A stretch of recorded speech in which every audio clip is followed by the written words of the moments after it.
გამარჯობათ. ალბათ ყველას გქონიათ ისეთი შემთხვევა, როდესაც საშინლად არ გინდათ სკოლაში წასვლა, მაგრამ დედა მაინც არ გტოვებთ სახლში.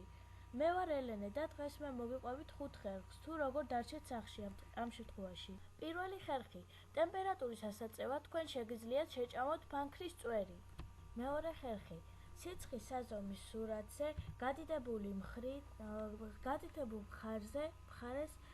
სურათზე გადიდებულ მხარეს თავზე დარტყმისას სიცხე იწევს და რომელი მშობელი გაუშვებს სკოლაში გაციებულ ბავშვს. მაგრამ ამ შემთხვევაში ფრთხილად უნდა იყოთ, რადგან შეიძლება ბევრი მოგივიდეთ და მშობლებმა ექიმთან წაგიყვანოთ. ამას თავი რომ არიდოთ, მეორე დღესვე უნდა უთხრათ, რომ უკეთ ხართ. მესამე ხერხი. მშობლებს უთხარით, რომ მუცელით ტკივათ და თუ შეძლებთ, ტირილიც დაიწყეთ, აუცილებლად დაგტოვებენ.